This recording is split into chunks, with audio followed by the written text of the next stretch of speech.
Battle of the Challenges podcast with Vincent Cloud, and this is not a recap of an episode that's out, nor is it the premature pre-show of the upcoming 35th season. Instead, I call this little series Production Hell.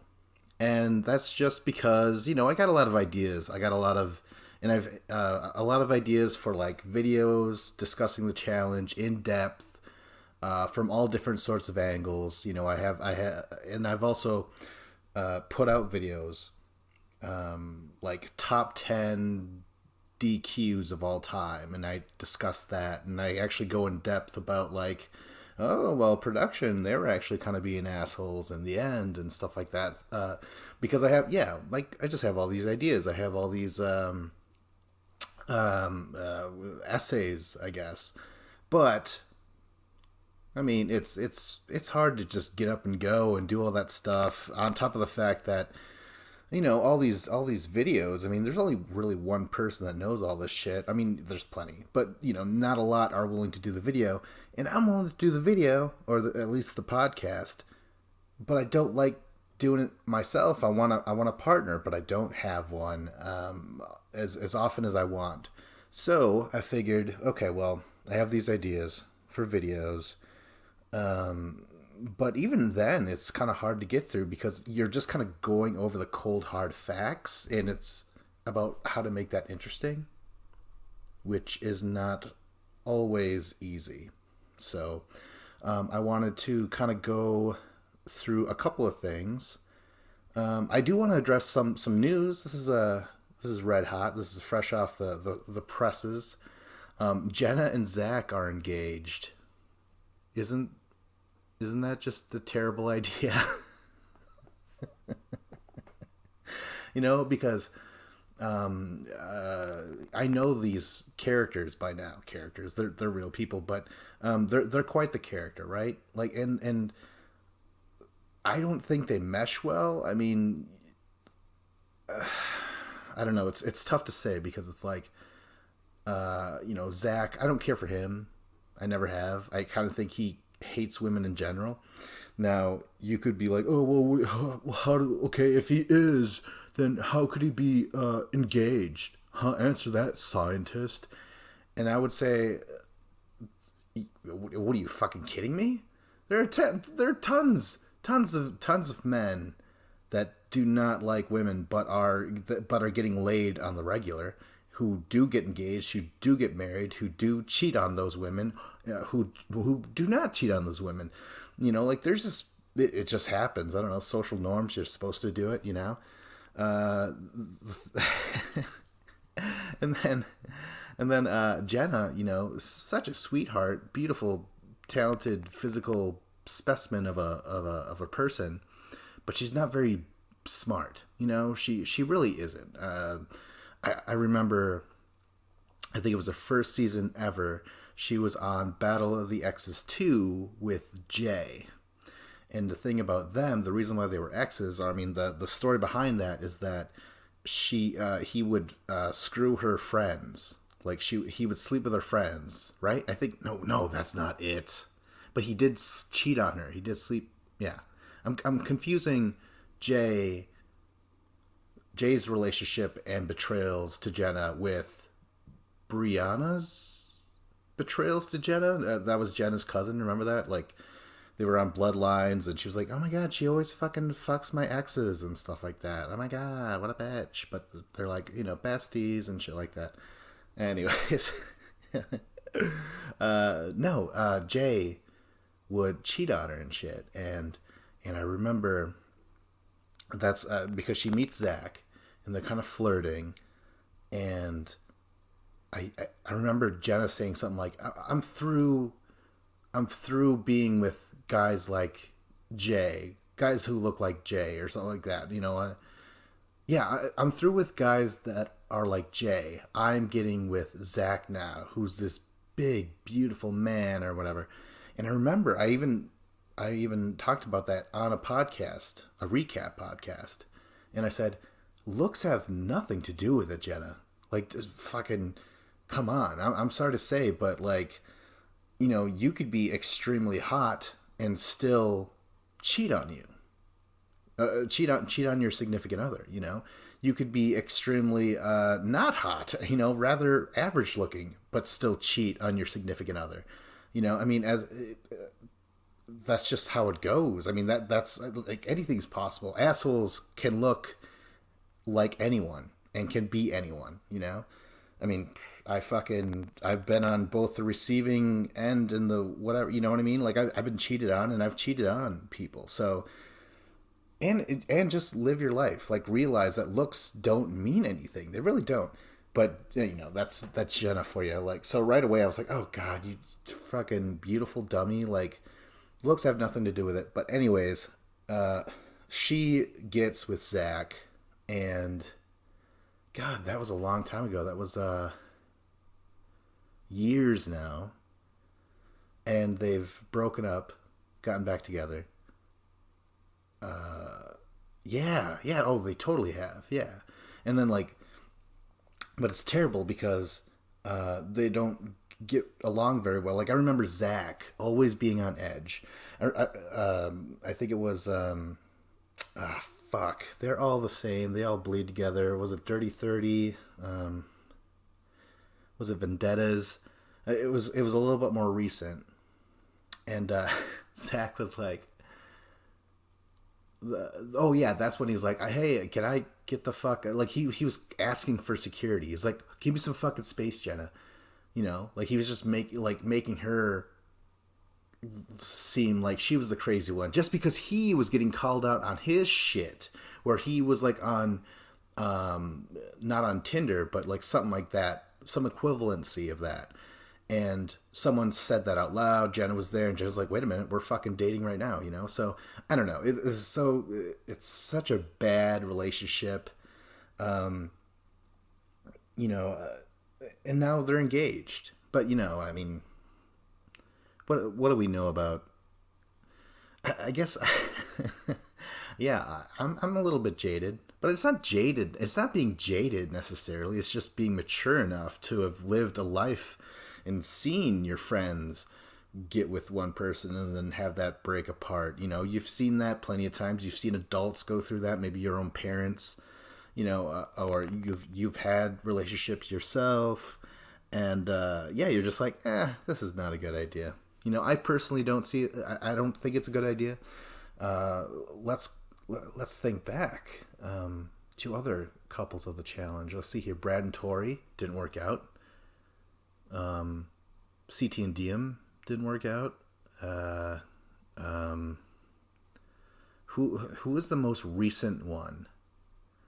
And I'm not even sure if it's working out. Isn't Corey on Battle of the no X on the Beach with another cast member?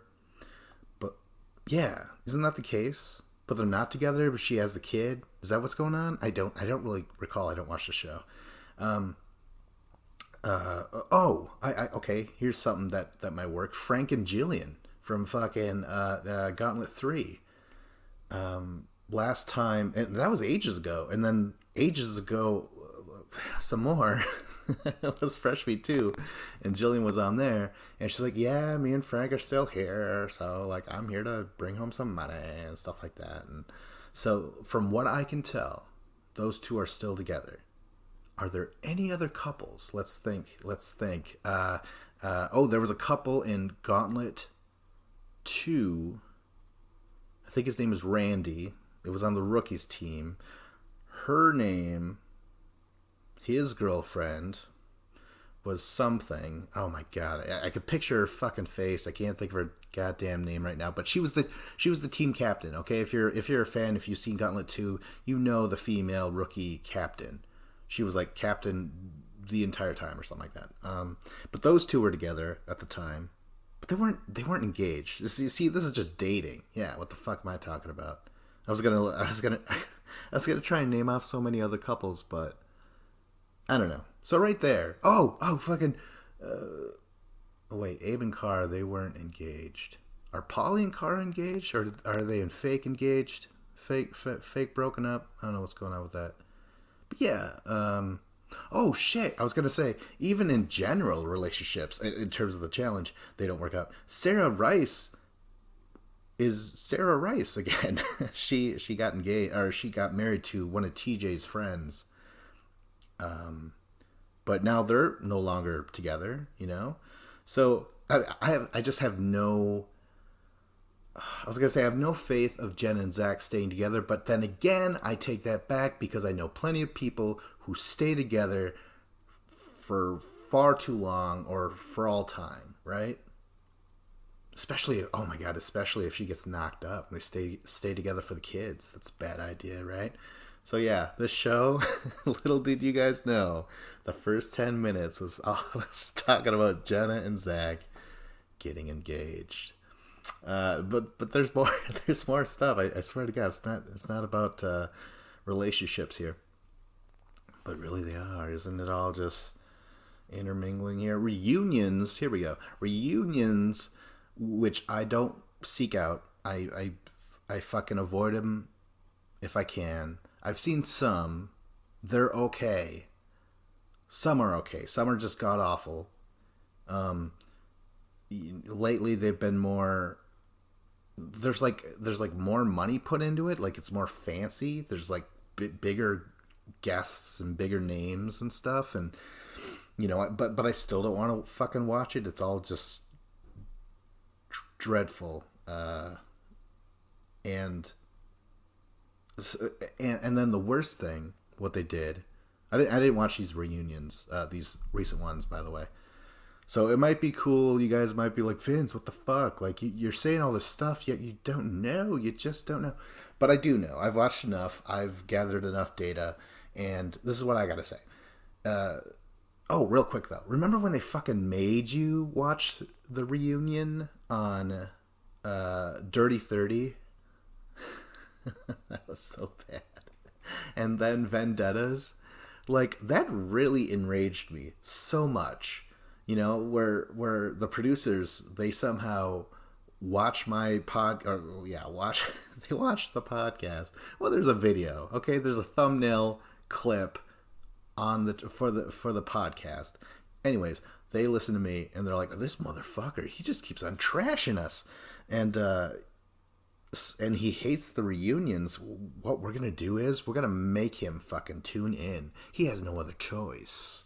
But I actually didn't. Oh wait, no, I watched both reunions stretched out. That was super annoying for Dirty 30. But I didn't even bother with Vendettas, even though they didn't say, like in Dirty 30, they all crossed the finish line, right? And then on a fucking phone, TJ's like, hey, what's up? You're gonna be, we'll tell you who won in the reunion. See you later and shit. And that was stretched out for 2 fucking episodes. Reunions. Lame as shit. So, okay, and then Vendettas, they cut off the episode. At the final, they didn't even show who won the fucking final. They're like, tune in for the reunion. Well, we'll show you footage of them finishing it. That is so lame. That is so, even though it was our first ever solo champion, and you could really celebrate that. And for fuck's sake, it would have been Cara Maria, or it is Cara Maria. But like, imagine, I don't know, because I just keep on thinking, like, people hate Cara right now. I wonder, maybe that would have even helped me to see her get crowned and get the achievement of winning, of beating Zach and Kyle and Kaylee, or whatever her name was. Kayla. And it just never happened, And, But what I'm getting at is that the reunions should be like the Oscars. Now, or what's the other thing? Doesn't the MTV, like the Moon Man, where they get a Moon Man, it's an award thing. It's a show. Is it MTV Movie Awards or something like that? Yeah, something like that. So what you do is you have the reunion, but it's just like people in, seated like the Oscars, a bunch of actors and stuff, and then you have a host, and it could be the Miz, it could be whatever, and then and they'll be like, okay, so this next award is for the best elimination winner or something like that, and then they'll show like clips. They're like, nominated is Jenny versus her little British twin. What was her name? Fucking, oh my god, what was her fucking name? When they were in those plexiglass tunnels, they had to go down there and solve a puzzle, and it was fucking crazy. It was really impressive. And then they're like, plus this clip, next nominated is Jordan versus Josh, and and that was that kick-ass clinic that he put on Josh with the rope pulling and stuff like that. And then they could announce the winner. They open a little envelope or something like that, or then maybe they dip their hand in a little box and pull out a little skull and like, oh, this is the winner, something stupid like that. But no, this would be great. Like going back to the production hell title, like I come at this from a producer's point of view because I have produced my own amateur challenges in like my town's park. I reserved the park one day and had a bunch of my friends show up, and I came up with things. I had my missions, I had my eliminations, and I had my final. The only thing I didn't do was film them, basically. Like, I mean, I had a camera on them, but I never said like, go look in the camera and confess. Never did any of that. Anyways, so I come at this from a producer's point of view, and when it comes to the reunion and when it comes to making it an award show, I fucking have an award show at the end of the seasons that I recap. It's best male challenger, best supporting male challenger, best female challenger, best supporting female challenger. And it's fun, because then that's when you're like, well, what did they bring overall to the season and shit like that. Now, if they did that on the show at the reunion, that would be terrific. And again, you could also be like, what do they fucking do?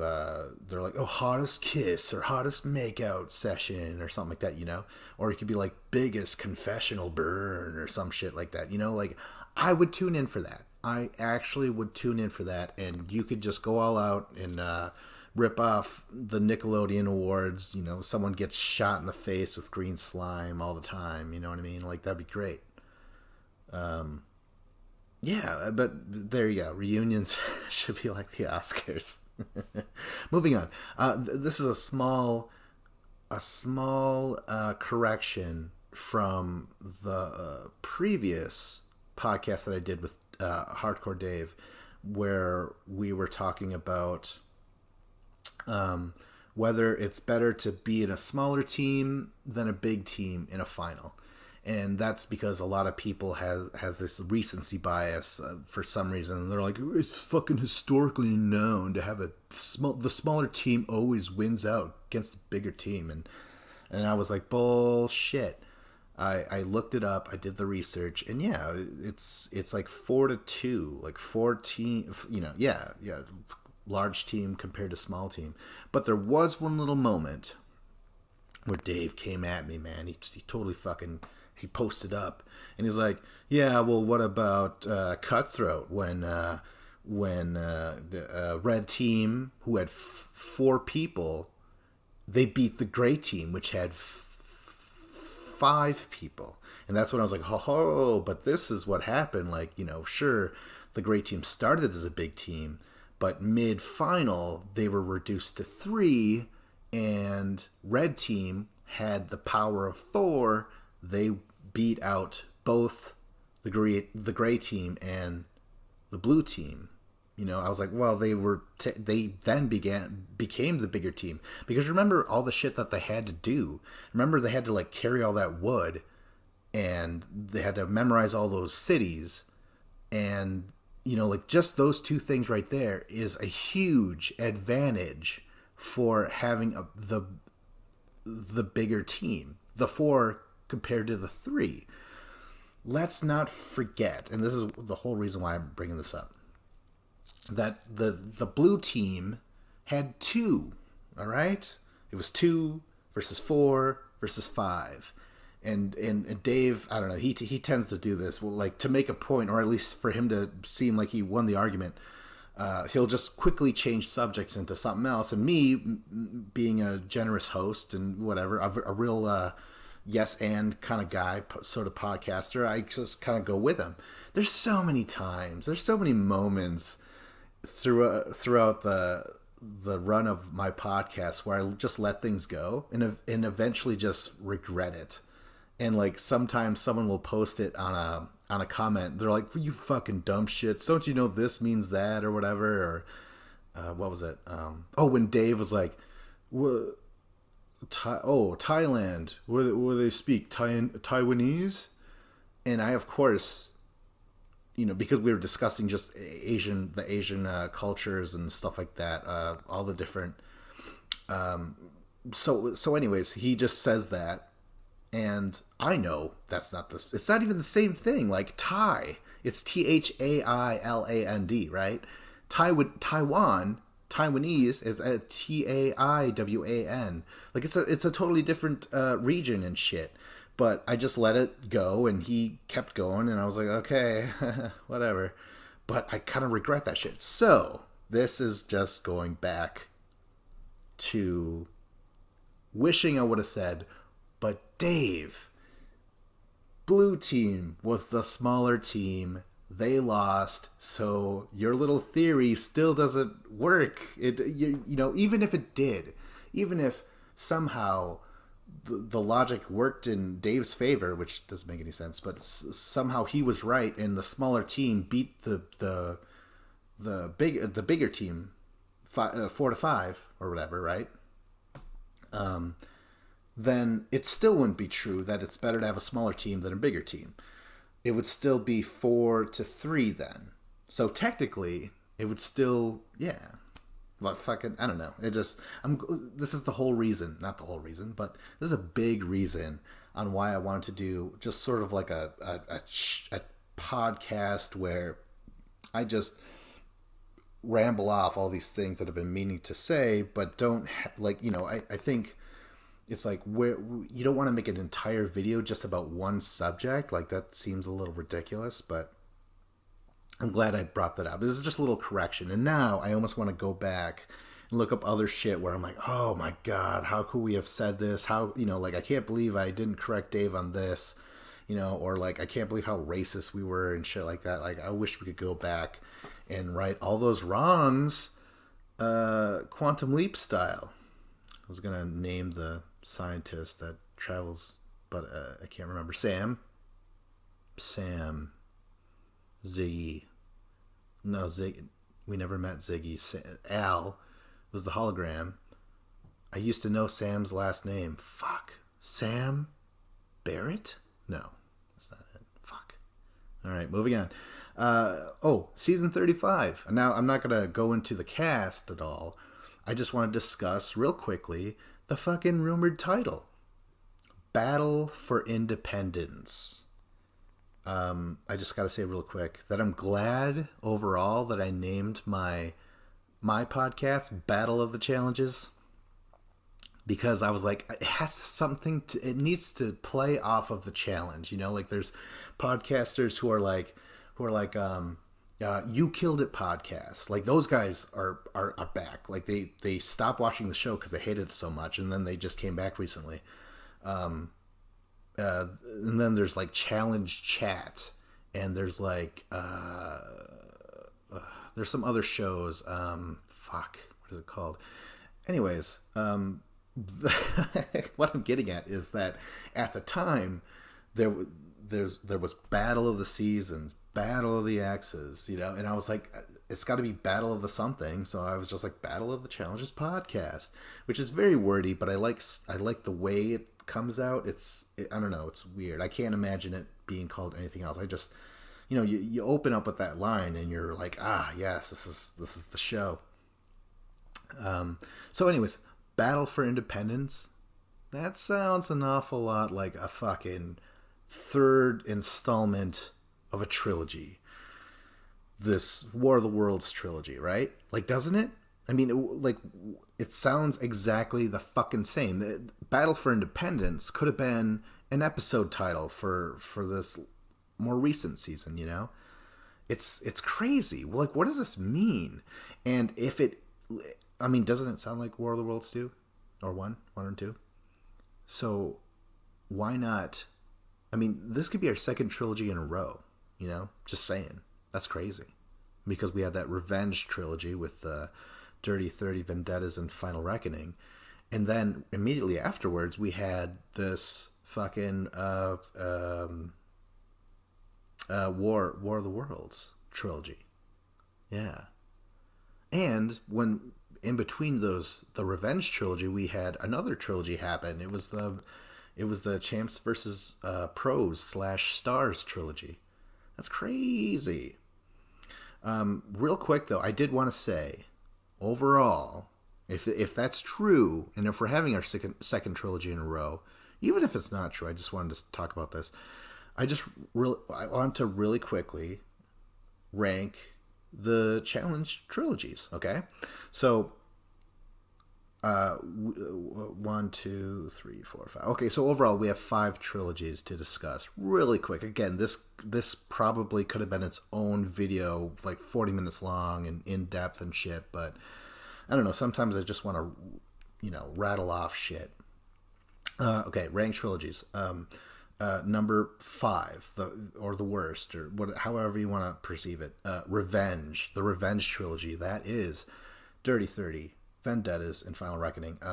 The reason why this is the lowest of all the trilogies is because there is no, you wouldn't guess these were trilogies unless the producers told you they were. Like there's really no connecting. There's no connecting title for one. And it's all scattershot. Like what was Dirty 30? Dirty 30 was like random teams. It was individual. Yeah. Vendettas was random teams as well, scattered out. I guess maybe that's a common theme. But then Final Reckoning was pairs. So it's not really connective at all. It's just producers saying it was, and the reason why another reason why it's a weak ass trilogy is because like they're like Dirty 30. We've gotten 30 of the dirtiest players of all time, and you look at the players at the cast and you're like, no, these are the guys that are always on all the time. What the fuck? How is Leroy a Dirty 30? Like, he was there. Has he ever played dirty before? Not really. He's played dumb, but not dirty, I wouldn't say. Yeah. Okay, so that trilogy just does not work for me, right? Like there's hardly any unification. Like I said, the producers just told us it was a trilogy. It was fucking dumb. Okay, so that was number 5. Number 4 is the Champs versus Stars trilogy, or the Champs versus Pros, which was eventually it mutated into Stars. This was good. This actually, while I was dealing with this sad ass Revenge trilogy, I was loving this little mini series, and really it should have been canon. It really should have been considered canon. There's some things that happen that are like, this is just as good as the missions. And when this was going on, these were only like maybe, I think it was like 6 to 10 episodes each, something like that. And you had star power, like even if you're just like, what kind of a star is this indie rap guy? Like, that's not a star. But you're like, well, I mean, they were called pros at one point, and they are professional rappers and shit. But it didn't matter. Like, the casting was pretty fucking good, considering. Like, it really was awesome. Like, we got some, and we also got some huge stars, So you had that, and then you had complete episodes.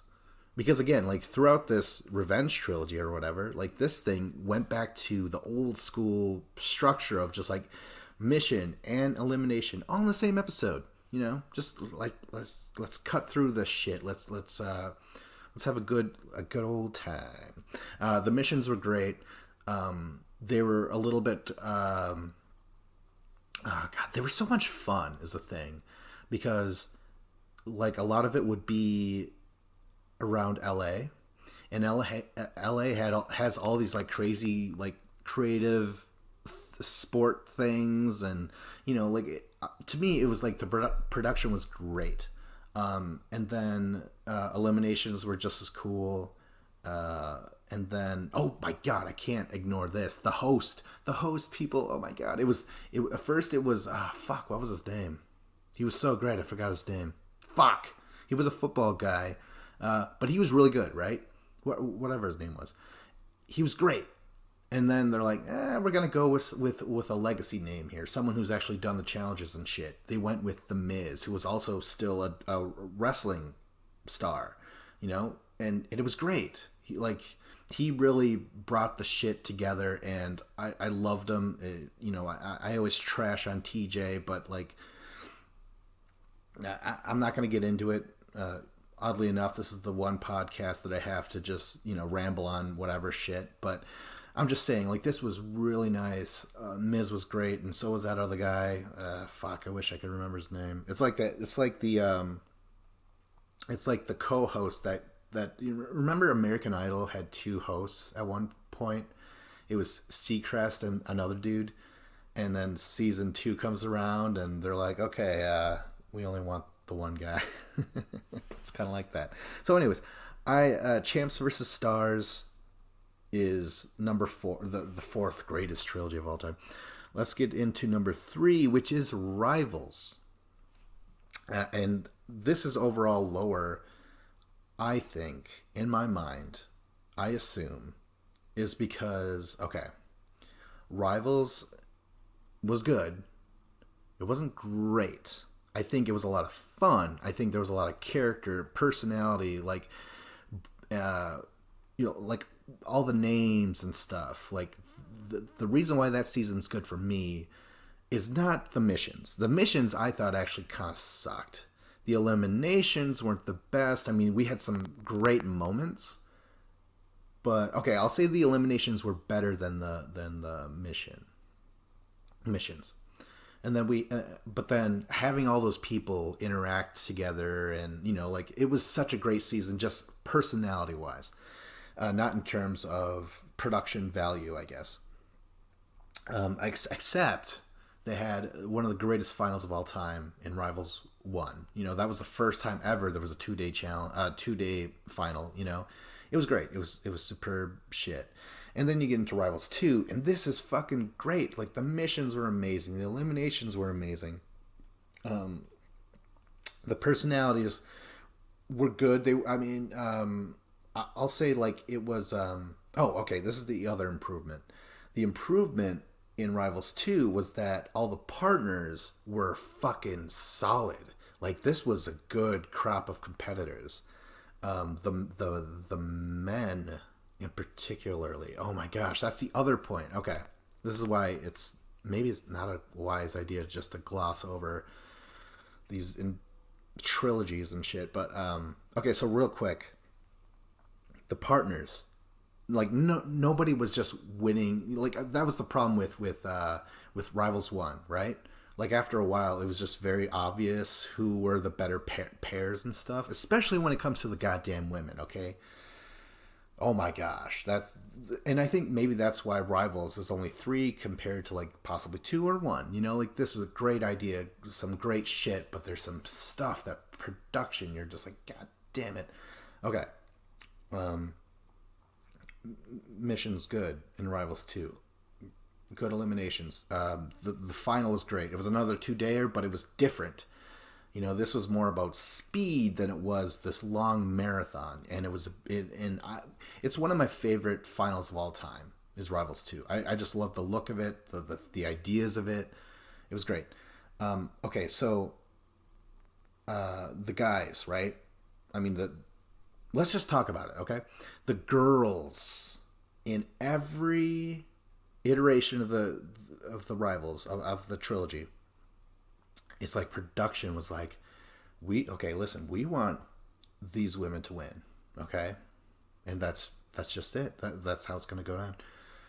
In Rivals 1, it was Evelyn and Paula. Evelyn was the muscle. Paula was, it's not like she wasn't strong at all. It was just that she was the mouthpiece. She was the confessional goddess. Like she took over that goddamn season with all her things. And then she was also in the relationship with Mike and stuff like that. And okay, so those two dominated the missions for the women, right? And then in Rivals 2, you get Paula again with Emily, and they dominate the women in that season. I think they dominate even more so than Evelyn and Paula. You know, like it just wasn't fun. I mean, it was, you really respected the hell out of what they were doing because they were just performing so well. But after a while, it just gets boring, right? So let's talk about Rivals 3, where I did not like almost none of Rivals 3. Like, I thought the pairings were weak as shit. It had nothing to do with the fact that there were guys and girls. Like, I don't give a shit.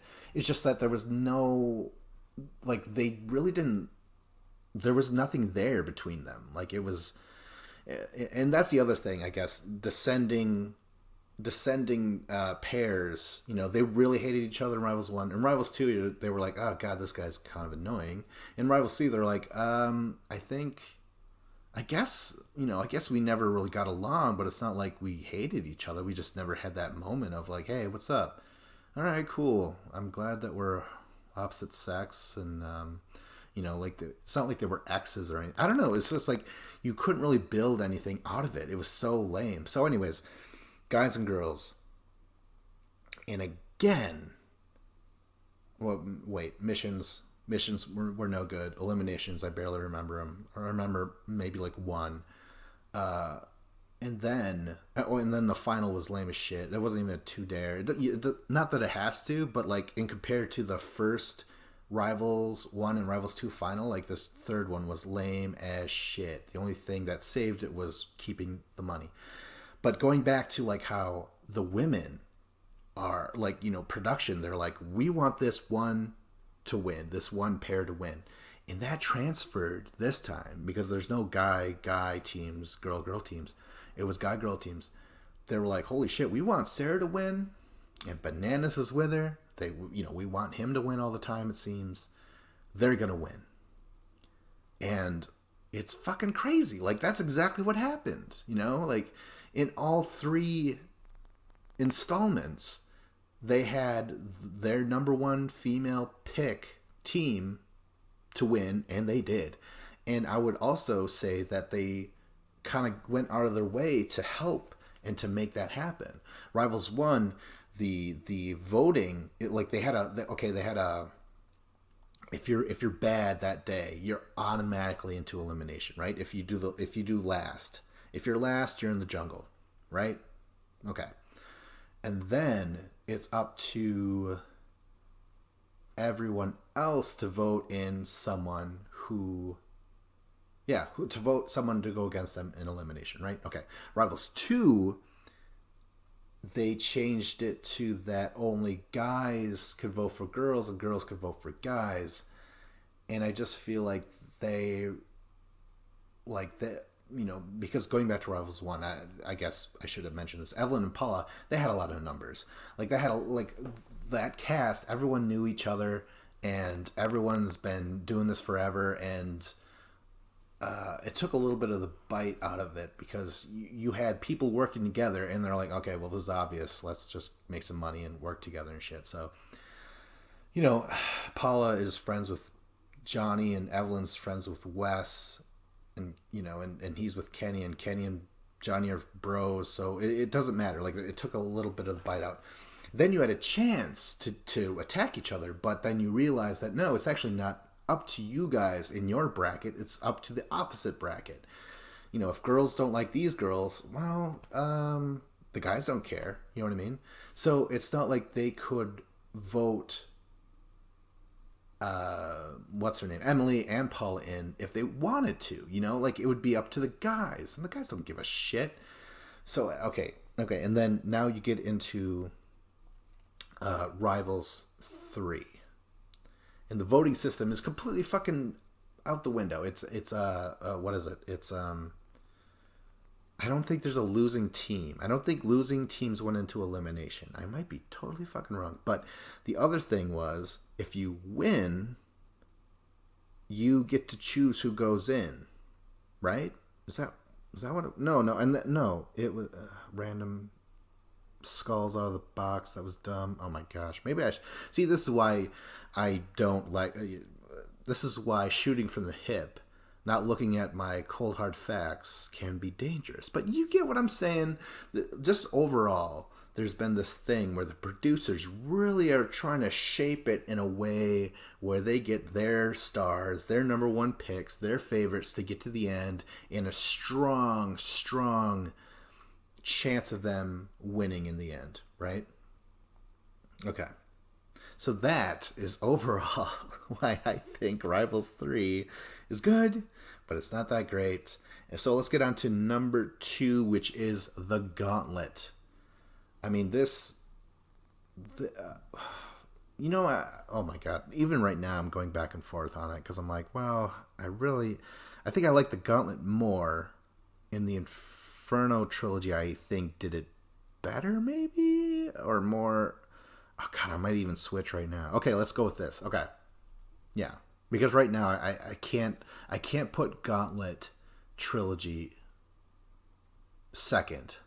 I can't do it. Okay, so yeah. Okay, so let's talk about the Inferno trilogy. Good guys, bad guys, right? The eliminations, they were never bad. They were great. They were inventive. The cast, two big teams. The idea was awesome. It started off Road Rules versus Real World, but really, when you think of the Inferno trilogy, you think of the second and the third one because that was the theme of good guys versus badasses, which is something we could use today, even though the badasses team would outnumber the good guys team by quite some number. And then the missions, this is back in the day too, but the missions were great. They were inspired. The Inferno 1 was heavily inspired by you sell your soul. You're greedy, so you gotta collect all this money being thrown from helicopters, and then, it was just this different sort of, it was just cool because it was very strict on themselves. The producers, they were like, okay, well, this is called the Inferno. This is about evil and corruptness and shit, and we're gonna fucking explore that. Even the final was based on the 7 deadly sins, I believe. Yeah, greed, sloth, sleepy, grumpy, dopey, shit like that. Okay, and then so the cast were great because you really did have good guys versus bad guys. Although they did fuck it up in the third installment, where the good guys were actually shitty to each other, and the badasses were just badasses. They weren't bad guys at all. They were just BAs, badasses, and they won. So there was a little bit of a falter there in the Infernos, but from what I remember, the finals were cool. Missions, like I said, they were great. So, I mean, there's really nothing wrong with the Inferno trilogy at all. Really nothing.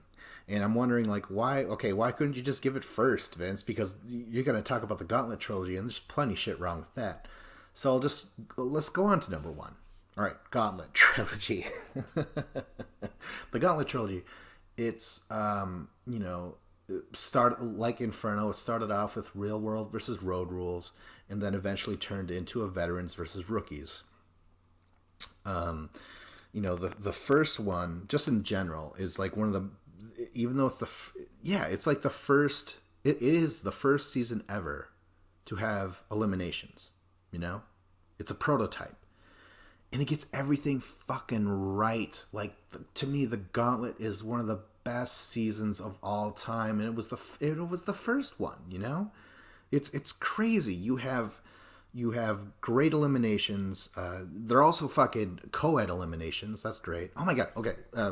Back to the Inferno. I forgot to mention that the Inferno, the first one, their eliminations were all like Fear Factor inspired, like where they were like 3 to 4 hours long, you know, like you had to like lie in bugs, or like you had to like balance hot candlesticks on your arms for hours on end, or you had to like wear itchy track suits on treadmills and stuff. Like that was inventive, right? Oh my god, this is only hurting my argument for Gauntlet being better than Inferno. So anyways, god damn it. Okay, co-ed, right?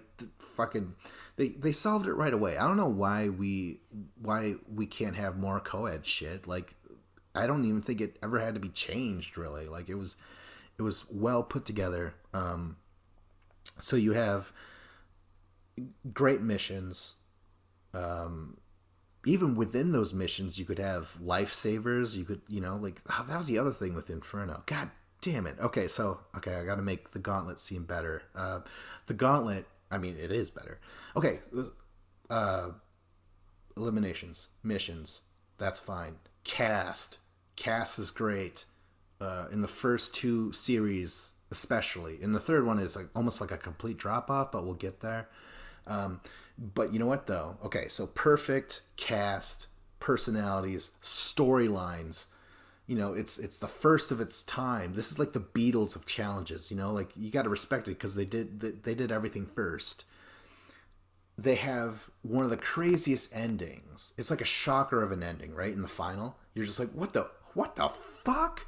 Like how is this happening? Like Coral, because Coral gets bit by a goddamn spider and she's like dying.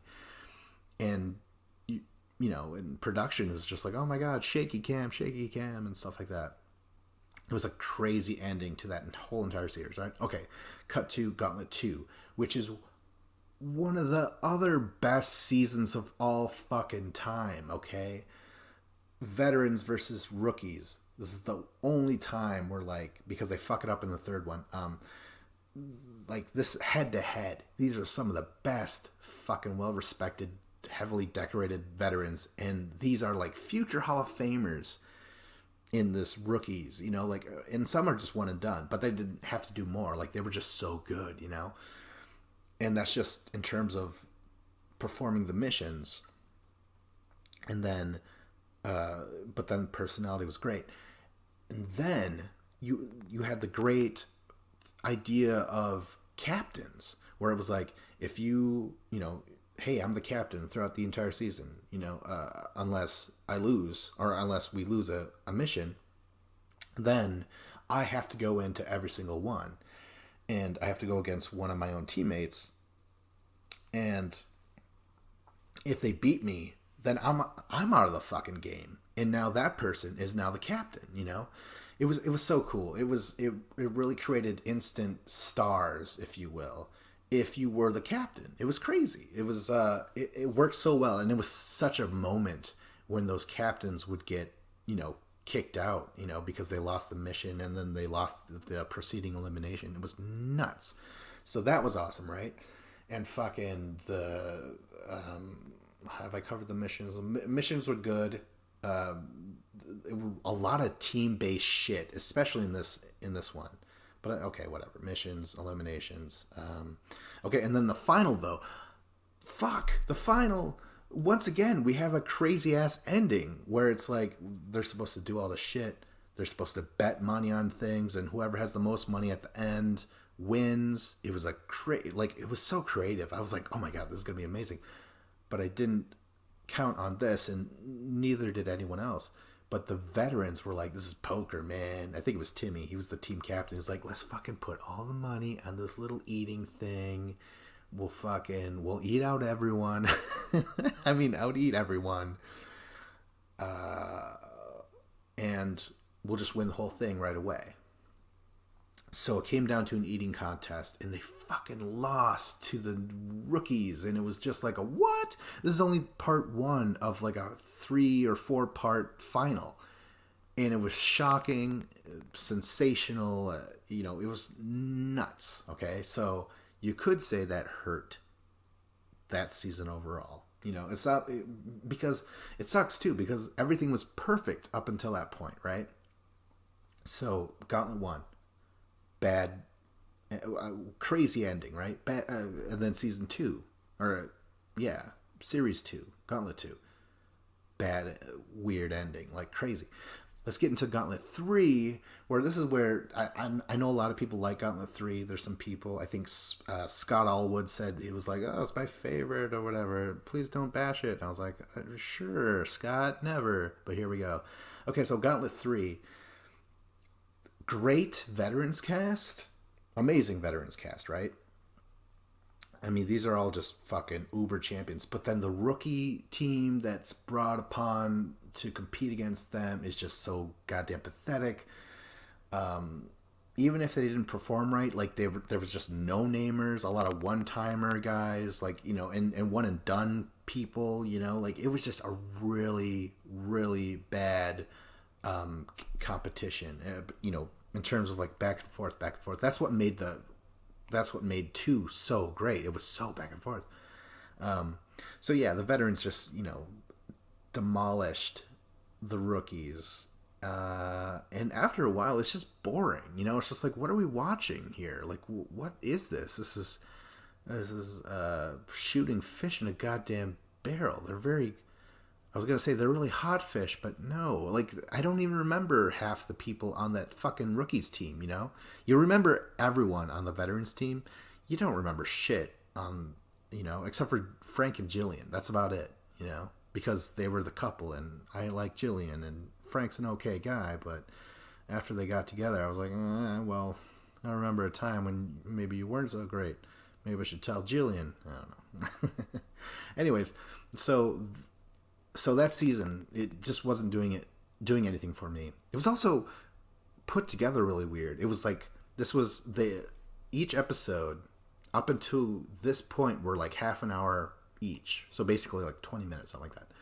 And then they were like, well, we want an hour-long episode. So what they did was they just took 2 episodes, 2 weeks worth of material, and sandwiched together. Like they weren't, yeah. So it was really weird. You'd watch an episode, see a mission, see a guy get eliminated, and then after that, they have another mission, and then you see a girl get eliminated. It was crazy. It was like, it really broke the momentum.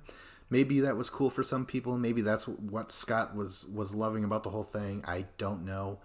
But okay, so the Gauntlet.